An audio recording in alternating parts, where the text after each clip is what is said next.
Good morning, NBA basketball fans. Man, this playoffs has been crazy. I'm your host, Big Bro. We got the other host. I don't say co-host because hey, we all host over here. It's your boy Bobby, Bobby Cognac boy in the building with Yes, us. sir. Bobby, last night was crazy. We got a lot to talk about with regard to the NBA playoffs, and we're gonna get into all of that right after the intro.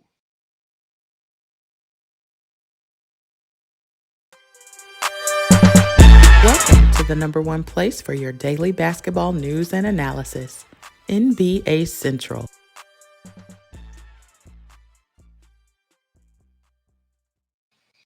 All right, welcome to another episode of NBA Central. I'm your host, Big Bro. We got Bobby in the building.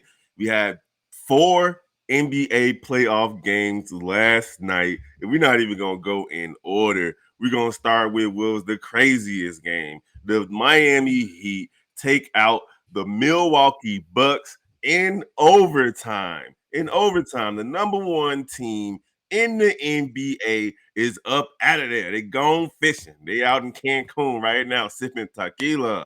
You know who else sipping tequila? Look at Jimmy Butler. Look at him. Look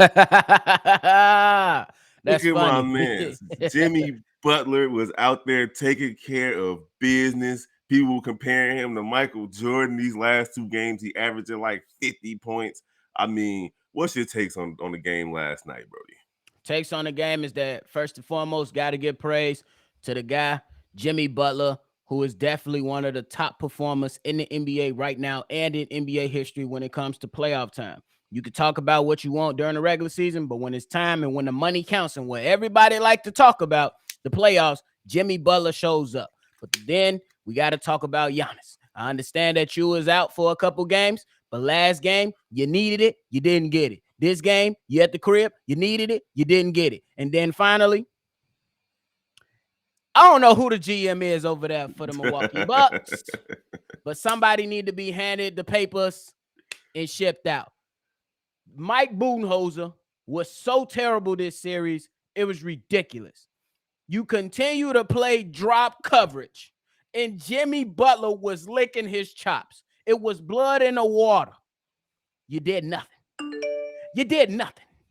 You did nothing. I can't even continue because I just be going, bro. Go ahead. Yeah, man. Free throws was the name of the game last night. The Milwaukee Bucks went out there and Giannis missed 13, 14 free throws by himself.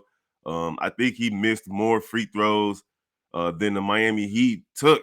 It was in, that bad. in your voice, he bogus. He my man, extra bogus, bro. And I agree with you with Budenholzer. That was my next question. Like, what's next for the Milwaukee Bucks, man? After Giannis said this season wasn't a failure, and maybe from an individual standpoint for him, it wasn't a failure from his own thought process. But for the Milwaukee Bucks organization, this season was definitely a failure. They definitely had championship aspirations, Eastern Conference Finals at least aspirations, and I had the most wins in the NBA this year, and to go in and basically get swept by the Miami Heat. You could only win one game with or without Giannis. I'm not trying to hear all of that. They had to perform and they didn't. They had the opportunity to win the last 2 games and they didn't. And you're right, they let this man Jimmy Butler single-handedly. Well, not single-handedly because Bam played really well last Bam had night. a great game last night. So they Gabe Vincent and a couple of the others. Kevin Love started the game strong. He had like 3 threes in the first quarter, but at the end of the day, the Bucks underperformed. So yeah, this was a failure. What do you think is next for the Bucks, real quick? First and foremost, look, I don't like to call for people jobs, but he got enough connections. He'll be hired as an assistant somewhere.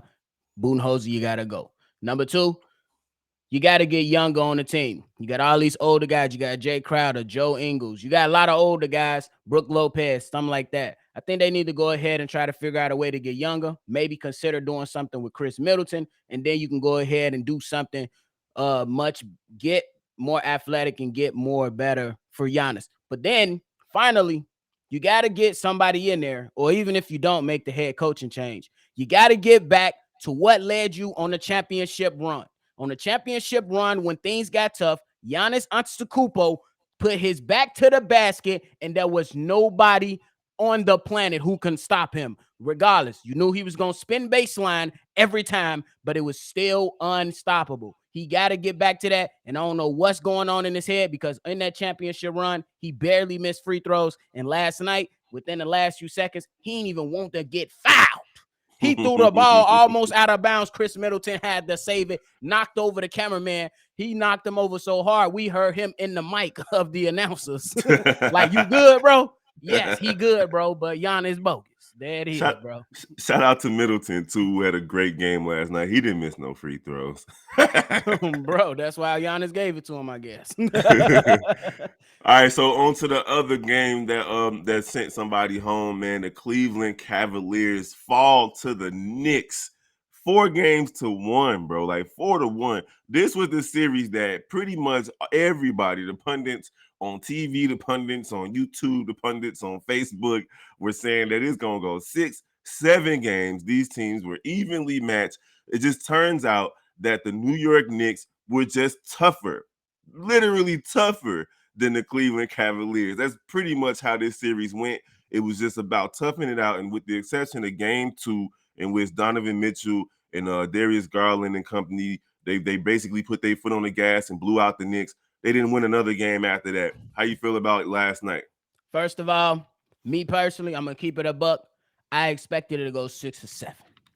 But I did pick the Knicks to win, simply because I told you Cleveland Cavs fans, Donovan Mitchell put up numbers in the regular season, but he ain't on nothing in the playoffs. I don't care about what the box score say. The box score going to say he put up X amount of points, and the numbers going to look great when you look at the box score.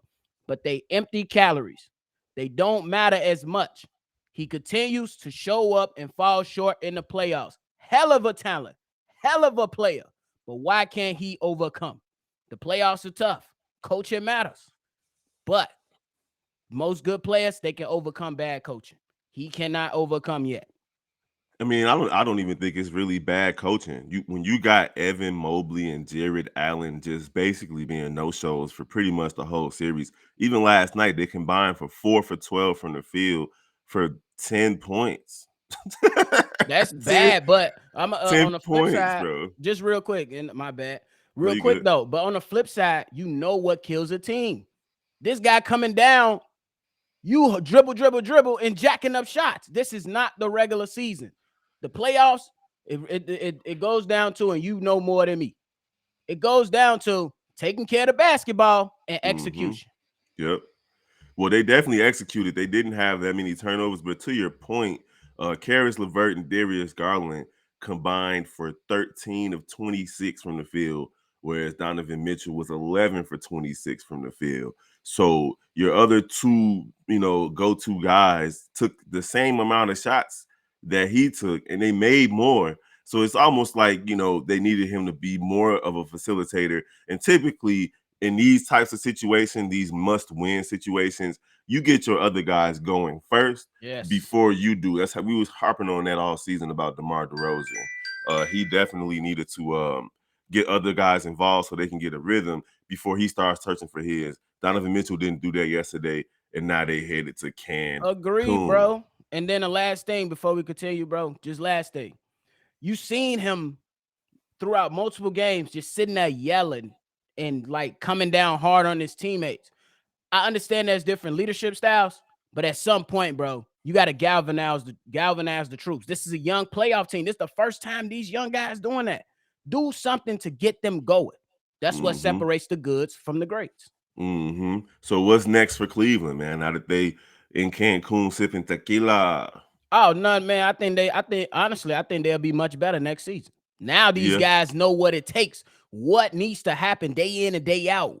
What goes into a series to even compete.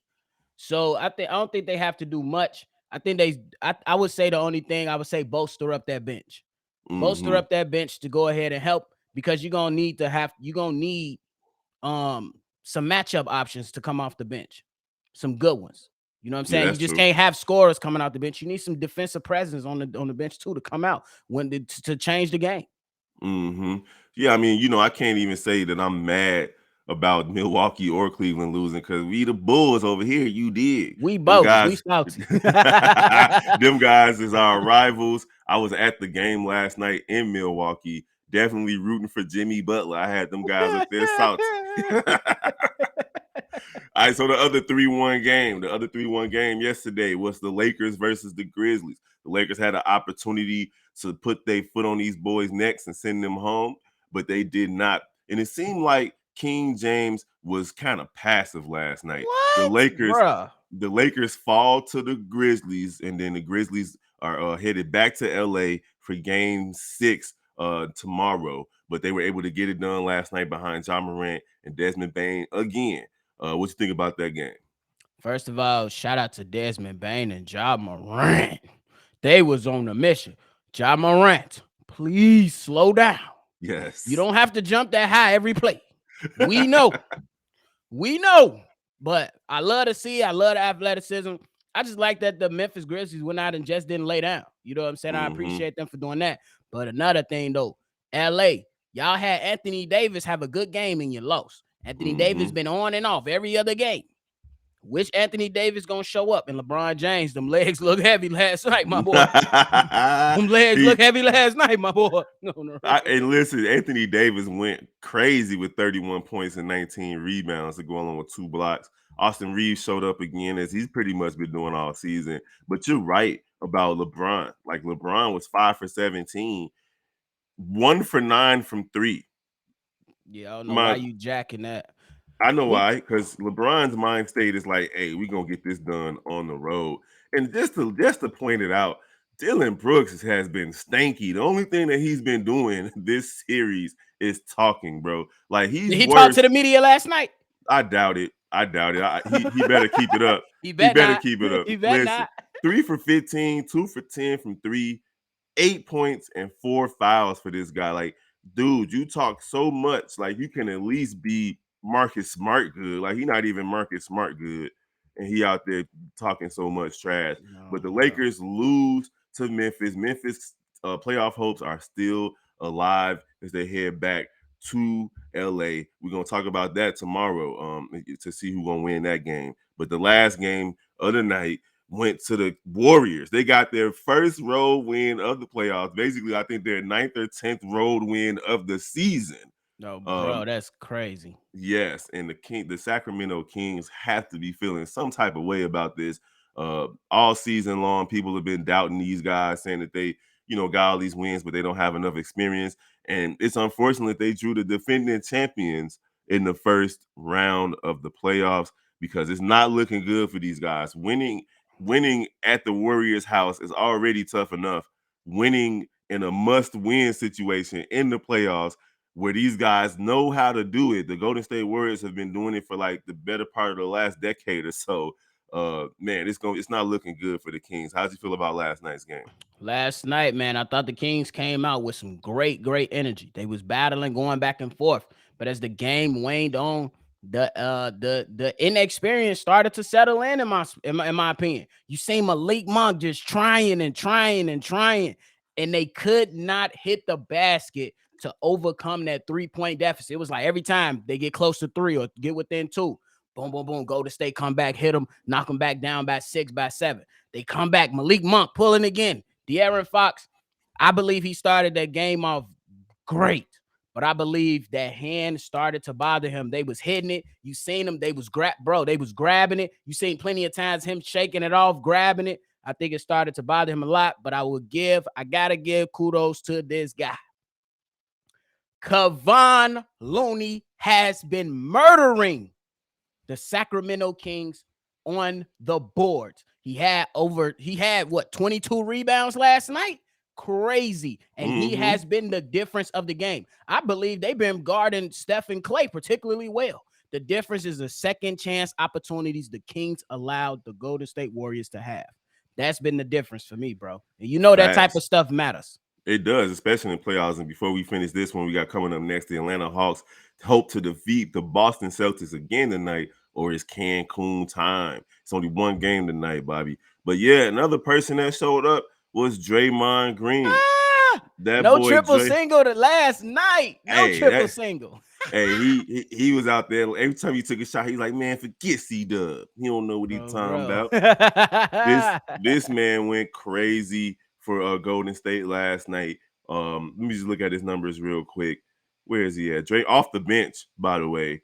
Draymond Green was 8 for 10 from the field, 1 or 2 from 3, 4 for 8 from the free throw line to go along with 4 rebounds, 7 assists, 4 steals, and a block for 21 points. That was a tough block too. It was a Yeah. good block too, but hey, he made a move to the basket, came out and was like, little boy, little boy. I was like, Yes, sir. Kevon Looney, look, it's crazy. The Golden State Warriors had 43 rebounds in total, and this man had 22 of them. and 7 assists to go to boot. But yesterday, Steve-O and I was pointing out the fact that it was going to be a Klay Thompson game, and it turned out being a Splash Brothers game between Klay Thompson and Steph Curry. They combined for 56 points, and they shot it extremely well. They both shot it above or right around 50%. And Steph Curry didn't even shoot as well from 3. He was 2 for 10 from 3. But hey, you know how these guys go. Go ahead. No, Kev. Kings ain't seen Game 6 Klay. Kings ain't seen Game 6 Klay. Not yet. They saw Game 5 Klay last night. I feel, but nah, that wasn't nothing. That wasn't nothing.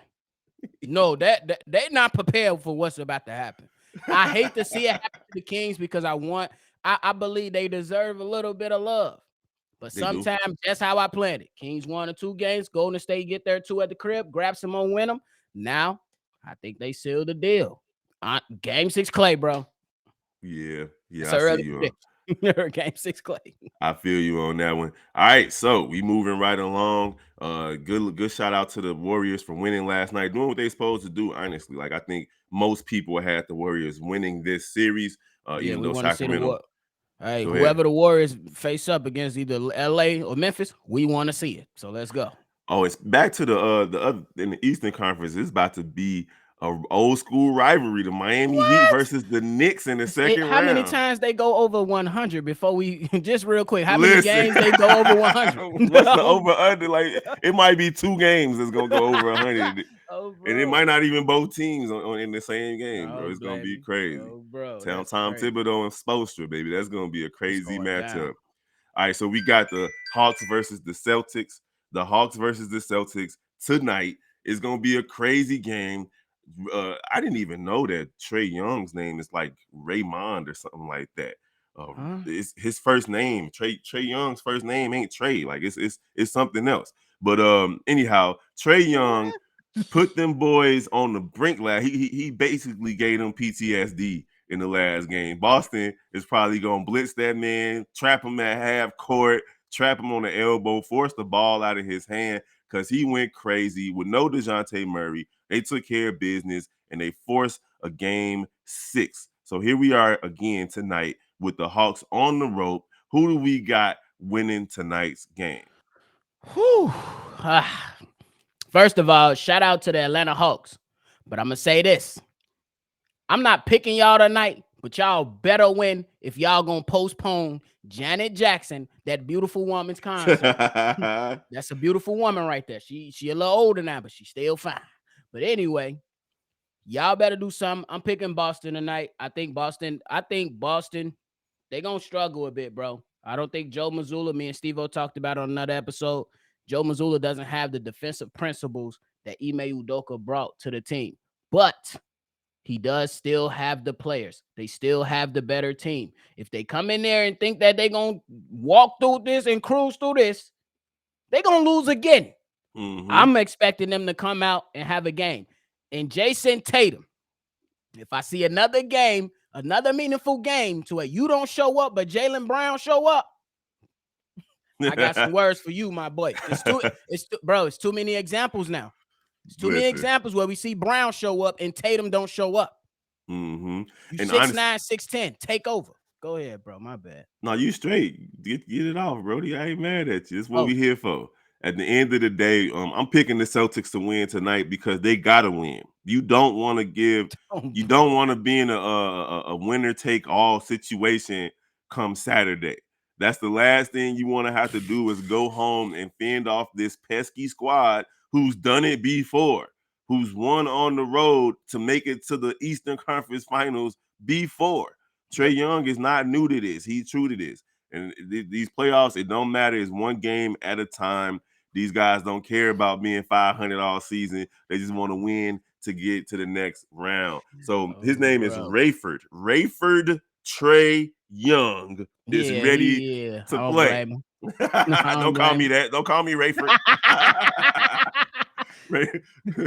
So yeah, there you have it, guys. It's another episode, another prediction episode in the books. Y'all already know. If you like what you hear, hit that like and subscribe button. Go ahead and hit us up at the email at nbacentralshow@gmail.com. It's your boy Big Bro, along with Bobby. Y'all already know. Follow the rest of the Central family. NBA Central. You got Chicago Bears Central, Chicago Bulls Central, Chicago Sky Central, Chicago White Sox. Man, them niggas, they bogus, bro, the White Sox. But the Chicago White Sox and the Chicago Cubs Central. And we also got the Cognac Gang, Shy Bulls podcast with Bobby and C-Dub. Y'all already know how we get down. Appreciate y'all for rocking with us every morning. And we're going to get at y'all tomorrow. Peace.